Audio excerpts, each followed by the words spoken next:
60 years ago today, hundreds of thousands of Americans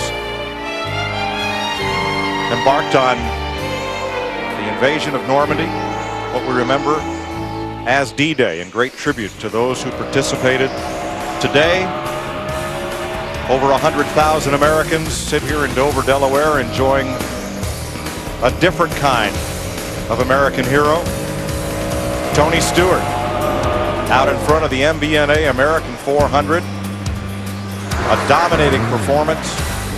And right now, Jimmy Johnson, who sits in third place behind Casey Kane, would take over the Nextel Cup point lead. Our Home Depot look at the point standings. Tony Stewart maybe having a look in his mirror because Casey Kane's train is coming. Track number 9. On track, on the bottom, right past Jimmy Johnson. So good on long runs, and that's what we're having right now, which is kind of a typical Dover race. We get to this point of the race, the teams, the cars kind of settle down, and we don't have any cautions, but Matt, that 9 car just keeps getting stronger. Larry Macklin's team has done a lot of work on this race car this weekend. Ray Evernham told me this morning that after final practice, they felt like the 9 was about a 10th to 15th place car. Number of changes to get this race car back into the ball game, and you're seeing it today. They made some adjustments on the last stop.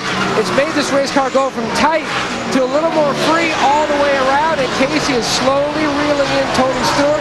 Now about 2.3 seconds back from Big Orange. There's Stewart. And there's Casey Kane. Two cars are really close. I mean, they're pretty equal race cars. And here's Kurt Busch, who is in 8th place, talking about it with crew chief Jimmy Fennig. At 4, I want the engineer to tell me how come when we drop the track bar, the car gets loose. Oh, it's that right front air. We let air out of that right front and left front too, Kurt. No, it's with the back. Yes, then it'll go grip anymore.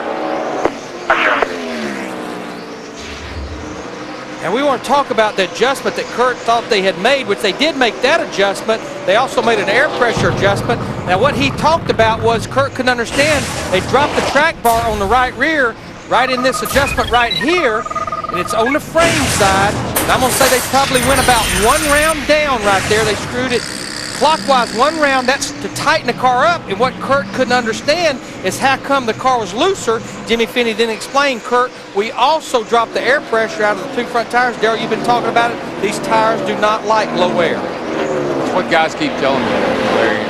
Dropping that track bar down sometime will tighten you up to the point where you're really using the right front more. They dropped the air down in it. It got double trouble.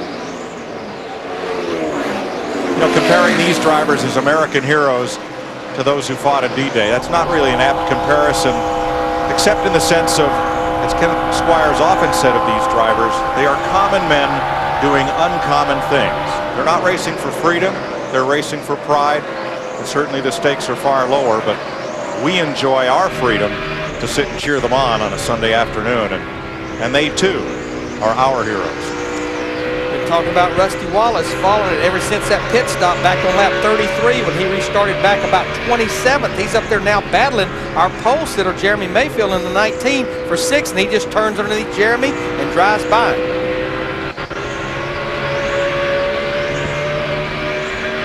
But you're right, Mike, it is so rewarding and a good feeling that we can gather this many people every Sunday and feel good about being here and not have to worry about it.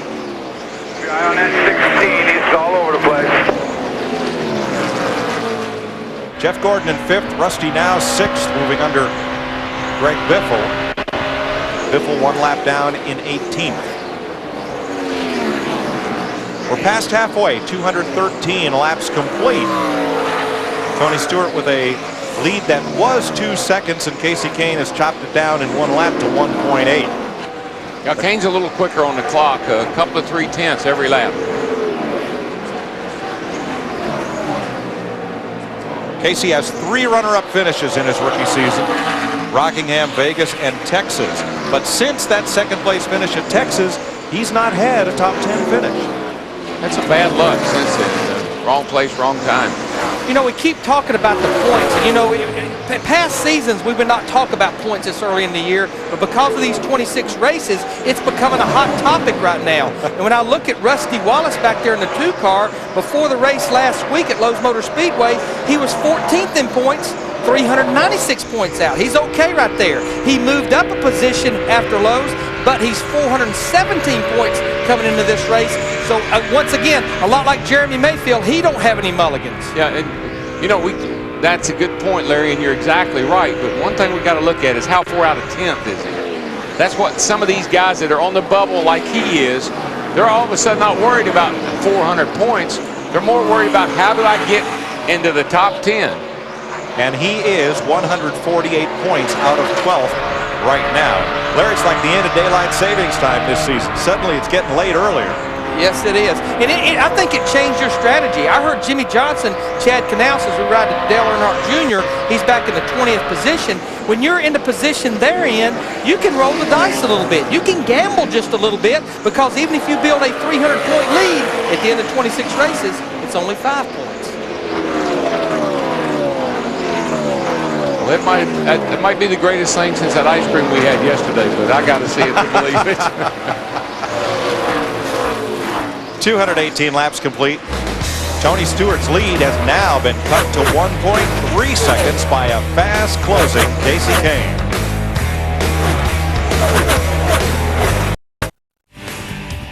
Jeff Gordon has knocked the wall down in turn number 2. Down he goes. He's been talking about the car being a little tight. You see the tire fly apart. Like you saw the car not turn, then you saw it come apart right there, and that is a hard lick, and there is not any safer barriers here. Heavy damage to the right front of Gordon's DuPont Chevy. The crowd very vocal in their reaction, and here's Rusty's look at it. Oh, man. I tell you, from a driver, you got the wheels turned left, you're going up the hill, and about that time, she lets go. I fail to understand why so many people cheer Jeff Gordon's misfortune. I don't get it either. But he has brought out the 6th caution of the day. And we'll get with Steve Burns as we await pit stop. Steve? Jimmy Johnson saying his car is late exit tight, Mike. They're going to take 2 pounds out of the left rear tire as he hits pit road. They're also going to make an adjustment on the Panhard bar. Right side tires going on. The chassis adjustments are made. And they turn their attention to the left side of that race car. And Johnson is away. Dick. Ryan Newman was running 4th when that caution flag happened. He has had terrific pit stops all day long. The car is a bit tight, either by himself or in traffic. They're going to try to fix that. Matt? Tony Stewart, the top of your screen, they made a track bar and wedge adjustment. They backed off the track bar adjustment they made before. 15 and change for Stewart, 14.4 for Casey Kane's team. His car was a little free on that last run. I tell you what, I believe one more stop, I believe the 48 car will win the battle off pit road, because he almost beat Tony Stewart in that 20 group that time. Well, there's only one other better pit than the one he has, and that's the one Tony has, so it's coming out about equal. Battle of the pit boxes. There you see his pit time right there. So Jeff Gordon has triggered the 6th caution of the day, cutting down a right front tire and taking a hard hit into the turn 2 wall.